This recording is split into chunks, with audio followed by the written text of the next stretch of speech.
안녕하십니까. 정비조합과 총회 진행자 국토계획경제연구원 원장 유영학입니다. 지난 시간에는 우리가 총회라는 것이 무엇인지, 또 총회는 어떻게 발생이 되는지, 몇 번이나 총회를 진행해야 되는지, 이런 것에 대해서 살펴보았죠. 이번에는 그런 총회를 하는 총회장이라는 것이 무엇인지 살펴보는 시간 갖도록 하겠습니다. 주택 재개발 재건축 정비 사업을 진행하는 과정에서 필수적으로 진행해야 되는 것이 총회인데, 도시민주공업환경정비법에서는 언제 총회를 해야 된다 이렇게 규정한 바는 없습니다. 그리고 이 총회에 관련해서는 민법의 규정을 받아들여서 민법의 법인 규정 중 정기총회와 임시총회를 하여야 하는 것을 받아들였고, 그리고 도시민주공업환경정비법에서는 창립총회를 해야 되는 것에 대해서 대통령령에 정해진 것, 여기까지죠. 그러면 총회장은 어디에서 총회를 하게 될까요? 그 총회장에 대해서도 어디에서 총회를 해야 된다 이런 얘기는 없습니다. 따라서 총회장은 그 지역의 특성에 맞춰서 장소를 정하게 되고 진행을 하는 것이죠. 그런데 총회장이라는 것은, 이 총회장은 합법적인 토론의 장소입니다. 합법화된 토론의 장소인데, 우리가 이 총회를 개최하고자 하면 의견을 달리하는 분이 이 총회를 하지 못하도록 막는 세력들이 나타나죠. 민주적인 총회를 해야 된다고 우리는 초등학교 시절부터 잘 배워왔습니다. 그런데 실질적으로 재개발, 재건축을 통해서 총회를 진행해 보면 대한민국의 경제 수준과 현재 대한민국의 민주화되었던 과정과를 비교해 보면 과연 이럴 수 있을까 싶습니다. 우리 대한민국에서 민주주의라고 이야기를 하는 것은 이 방법의 민주주의와 목적의 민주주의 중 어느 것을 선택한다고 생각하십니까? 대한민국에서 추구하고 있는 민주주의란 방법의 민주주의죠. 풀어서 얘기를 하자면, 그 조직에 구성되어 있는 사람들이 어느 사안에 대해서 그때그때의 토론에 따라서 결정하도록 하는 것. 그러면 결론은 어떻게 나올지 아무도 모르죠. 토론과 반론을 통해서 다수결의 원칙에 따라서 결정되는 것. 이게 민주적인 총회이고 총회장인 것이죠. 그런데 우리는 이 총회를 개최하고자 할 때 여러 가지 방해 요소가 나오죠. 특히 총회장에 가지 말으라고 얘기합니다. 심지어는 나이 드신 분들은 주민등록증을 빼뜨려 놓고 아예 못 가도록 발을 묶는 사람들도 있어요.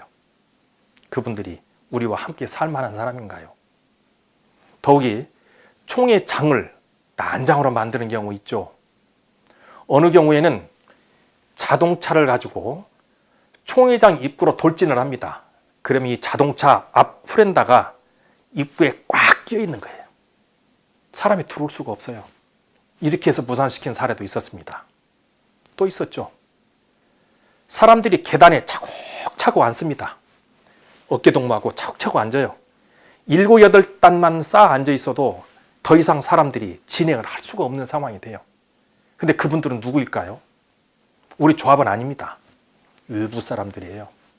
이렇게 해서 총회를 무산시킨 사례도 있었습니다. 또 있었죠. 말씀드리기 남살스러운데, 긴 통로 복도에서 나이 드신 할머님들 모시고 와서 자리 깔고 옷을 벗고 착착 들어 눕습니다. 어떻게 밟고 지나갑니까? 이렇게 해서 총회가 무산된 사례도 있었습니다. 또 부끄럽고 창피한 얘기인데, 합수물을 가지고 들어오는 사람들도 있었어요. 합수물 뭔지 모르시나요? 쉽게 얘기하면 노물입니다. 한마디로 말하면 똥이에요.